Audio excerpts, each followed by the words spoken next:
Hello everyone. In today's video we are discussing about a concept on ventilation perfusion ratio. So we have defined in the last class what you mean by the ventilation. Here we are referring to alveolar ventilation. So alveolar ventilation is equal to the respirator frequency into the tidal volume minus the dead space volume. We have seen why we should subtract the dead space volume. It is a volume that does not actually involve in the gases exchange.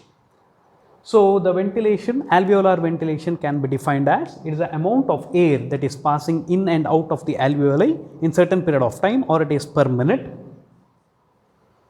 where the gases exchange occurs. So now we will define what you mean by the perfusion. The perfusion refers to the amount of blood flow through the alveoli so that there is exchange of the gas between the alveoli and also the blood, that is the pulmonary blood flow. So the pulmonary blood flow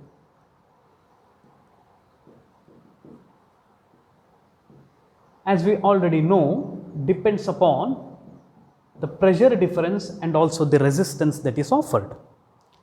So the pressure difference is provided by the right side of the heart and also the pulmonary artery, and the resistance is offered by the arterioles after the blood passes via the pulmonary artery.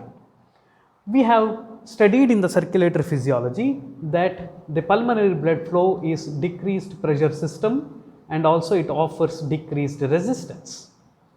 Therefore, it has an equal amount of blood that is coming out as that of the left ventricle. Therefore, the pulmonary blood flow is equal to the cardiac output.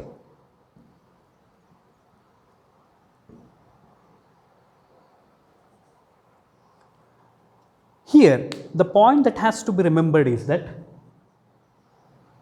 the pulmonary blood flow or the perfusion near to that of the alveoli depends upon few important things. That is, number one, it depends upon alveolar partial pressure of oxygen. So this plays an important role in controlling the amount of pulmonary blood flow. Number two, there are some local active substances that are produced which either causes vasodilatation or it causes vasoconstriction. So we will see how alveolar partial pressure of the oxygen determines the amount of pulmonary blood flow.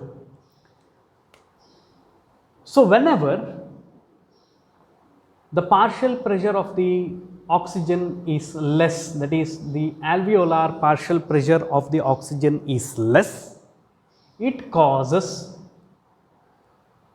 vasoconstriction. And in particular, this type of vasoconstriction that is caused because of the decreased alveolar partial pressure of the oxygen is referred to be as hypoxic vasoconstriction. Hypoxic vasoconstriction. This is most important compensatory mechanism that is done inside the body so that, for example, if you take this as an alveoli and this as a pulmonary capillaries which takes the blood, if the partial pressure of the oxygen is less in this alveoli, it causes constriction. It causes constriction and it decreases the blood flow. And so this is referred to be as hypoxic vasoconstriction. And what happens here is that the blood flow is directed towards the alveoli which has got a normal partial pressure of oxygen, so that there will be normal exchange of the gases between these two. So here there will be no exchange of the gases because of decreased, there will be improper exchange of the gases. So there will be wastage. So this wastage is prevented by directing the blood flow towards the alveoli which has got a normal partial pressure of oxygen or little higher. So this is the compensatory mechanism that is done inside the body. Remember a point, the constriction is seen because of alveolar partial pressure oxygen decreased. This cannot be applied as for the other general principle where the oxygen concentration, whenever it is decreased, it causes vasodilatation, we have seen in the circulatory physiology. But here it causes vasoconstriction because of the decreased oxygen tension in the alveolus. Here there will be decreased oxygen tension in the arterial blood. So if it is arterial blood, there will be vasodilatation. For example, in case of high altitude, 2500 meters above sea level, obviously there will be decreased concentration of the oxygen in the environmental itself, therefore there will be decreased partial pressure of the oxygen. So whatever it is taken inside, obviously there will be decreased partial pressure of the oxygen in the alveoli. So it causes hypoxic vasoconstriction. So this hypoxic vasoconstriction, as we have seen in the previous explanation, that it may be restricted to some of the areas where the partial pressure of the oxygen in the alveoli is lesser. So the blood goes to the area where the partial pressure is normal to the other alveoli, then there will be exchange of the gases. But in case of higher altitude, there will be generalized hypoxic vasoconstriction, generalized constriction of all, because the amount of the oxygen itself is less, the partial pressure of the oxygen itself is less in the environment. So when it goes inside the alveoli, every alveoli has got a decreased alveolar pressure, therefore it causes generalized vasoconstriction of all the pulmonary capillaries. This generalized vasoconstriction is said to occur because of the depolarization, or it is said to be because of the contraction of the smooth muscles that is seen in the pulmonary arterioles.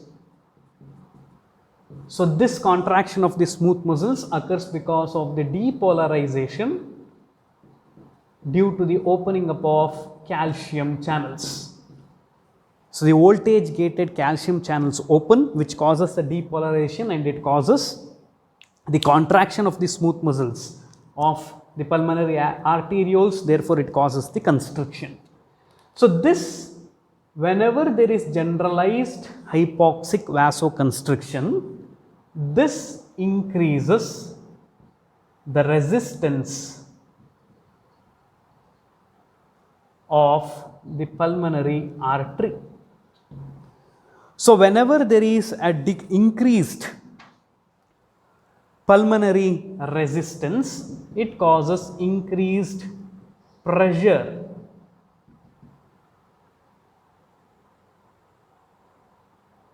in the pulmonary artery. So whenever there is increased pulmonary arterial pressure, it increases the workload on right side of the heart. So the right side of the heart has to work hard to push the blood through the pulmonary artery because of the resistance that is offered. So this, in a chronic conditions or in a longer period of time, causes right ventricular failure. So whenever there is right ventricular failure, it causes increased central venous pressure. It also causes venous stasis. The amount of the blood that is coming into the right atrium is decreased because the right ventricle is failed, it is not pumping properly. So, the amount of blood that is coming into the right ventricle from the right atrium is also decreased. So, in the venous side the blood accumulates, which is called as venous congestion. So, it increases the central venous pressure in the right atrium. So, whenever there is accumulation of the blood, the fluid will seep out because there will be changes in the Starling forces we have seen. So, whenever there is change in the Starling forces, the fluid will seep out into the interstitial space, which causes the accumulation of the fluid in the interstitial space, which we call it as edema. So, the edema is seen during general hypoxic vasoconstriction due to right ventricular failure. Among the domestic animals, it is said cattle and chicken are more prone for this pulmonary vascular response. Therefore, we do have a condition called brisket edema in case of cattle. So, what is brisket edema? It is the accumulation of the fluid in the brisket region, which is caused due to the increased venous pressure and the venous stasis due to the right ventricular failure, which is caused due to the general hypoxic vasoconstriction. In the similar fashion, we do have ascites that is caused in case of chicken, which is also referred to be as hypoxic ascites, which is caused, which there is accumulation of the fluid in the abdominal or the peritoneal cavity, which is again due to the increased right ventricular failure caused due to generalized hypoxic vasoconstriction. So, therefore, we saw how the alveolar partial pressure of the oxygen controls the amount of pulmonary blood flow through the capillaries for the gaseous exchange. Other than that, there are some substances that are locally produced which controls the amount of pulmonary blood flow, which include number 1 thromboxane A2, which is a arachidonic acid derivative which is produced from cyclooxygenase pathway, which causes the constriction of the blood vessels. Number 2, we do have prostacyclin I2, again it is a arachidonic acid derivative produced from the cyclooxygenase pathway, which causes the dilatation. Leukotrienes, they are produced by the lipooxygenase pathway and they cause the constriction of the airways. So, therefore, the most important thing that has to be considered is that there should be always a balance between a ventilation and the perfusion. This is given as ventilation perfusion ratio, where alveolar ventilation to Q dot refers to the blood flow. So, there should be a normal balance between the ventilation and the perfusion. If this ratio is not maintained, or if it is not maintained in a balance, we call it as ventilation perfusion mismatching, or we can also call it as ventilation perfusion defect. So, this ventilation perfusion mismatching or ventilation perfusion defect is a major cause for hypoxemia. So, hypoxemia means decreased partial pressure of the oxygen in the arterial blood, or decreased oxygen concentration in the arterial blood. The major cause for the hypoxemia is imbalance in maintaining the ventilation perfusion ratio. So whenever, if we say there is decreased ventilation perfusion ratio or lower ventilation perfusion ratio, we can say that the ventilation is declined. So there is ventilation is declined, however the perfusion may be normal. Whenever we say high ventilation perfusion ratio, we can say that the ventilation is more than that of the perfusion.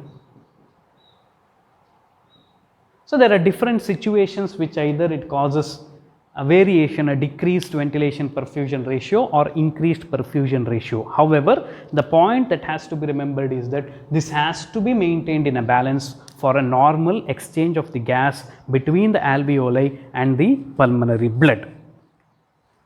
So mismatching is a major cause for hypoxemia, and there are some disease condition which causes it. For example, your emphysema, chronic obstructive pulmonary diseases, all causes the variation in the ratio. So to quickly read through whatever we had discussed in the previous sections, so we do get a value as 0.8 for the ventilation perfusion ratio. So this is a typical value that is given for the humans, where we can calculate the ventilation as the respiratory frequency can be taken as 12 to 15 per minute into the tidal volume 500 ml minus the dead space volume 150 ml. So we do get at around 4200 or 4000 ml. So the blood flow, as I already stated, is a cardiac output, which is given it as heart rate into the stroke volume. So that is nearly about 5000 ml. So if you divide 4000 to take as an average by the 5000 ml, so we will get a value of 0.8. So this 0.8 of the ventilation perfusion ratio has to be maintained. So to quickly go through, so whenever the partial pressure of the alveolar oxygen decreases, there will be vasoconstriction to maintain this.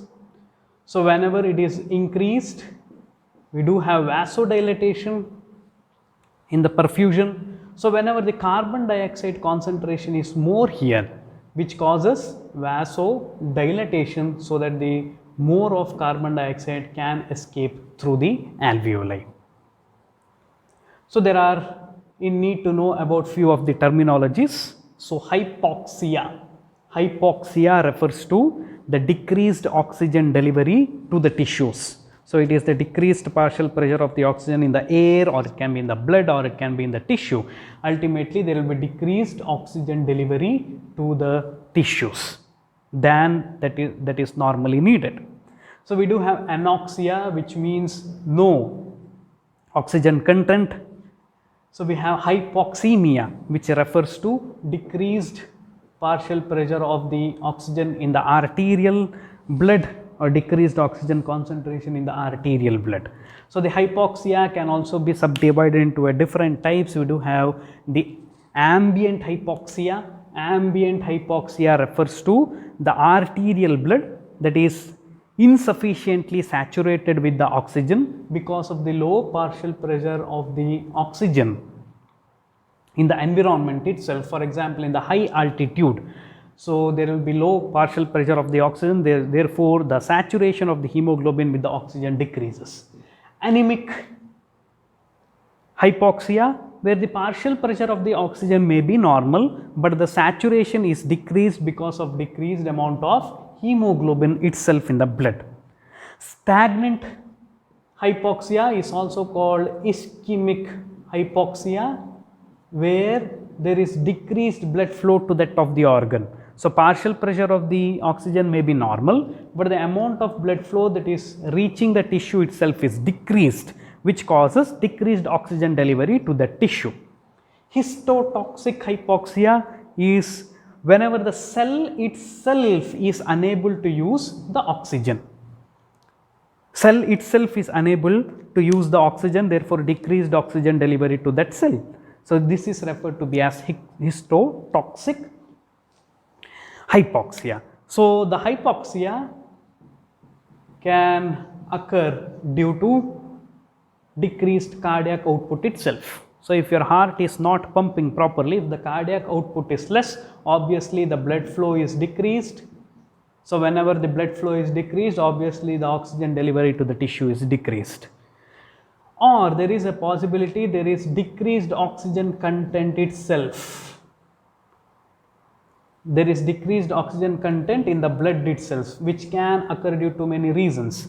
For example, in the environment itself, because of the high altitude, there may be decreased oxygen content. Obviously, there will be decreased oxygen content in the arterial blood. Obviously, the amount of oxygen that is reaching to the tissue decreases. Number 2, it may be due to hypoventilation. So, if there is hypoventilation, there is decreased ventilation perfusion ratio, obviously there is decreased blood flow. Or hypoxemia. Hypoxemia, which causes decreased partial pressure of the oxygen in the blood. Diffusion defects. So, if for some reason due to pulmonary edema or pulmonary fibrosis, if there is thickness of the lung, we have already seen it depends upon the Fick's law, it depends upon the thickness. So, if the respiratory membrane thickens, obviously there will be decreased oxygen gases exchange, which causes decreased concentration in the blood. Or it may be anemia, as we have already discussed. The hemoglobin concentration is lesser, so the oxygen carrying capacity is decreased. Decreased oxygen hemoglobin saturation. So, this may be seen in case of carbon monoxide poisoning. We have already seen carbon monoxide has got 200 times more affinity to the hemoglobin, or cyanide poisoning, which all causes decreased oxygen affinity binding to the hemoglobin, which causes decreased oxygen delivery to the tissues. So, we do have a word called asphyxia. Asphyxia refers to hypoxia plus hypercapnia. Hypoxia, where there is decreased oxygen concentration, whereas hypercapnia refers to increased concentration of the carbon dioxide or increased partial pressure of carbon dioxide.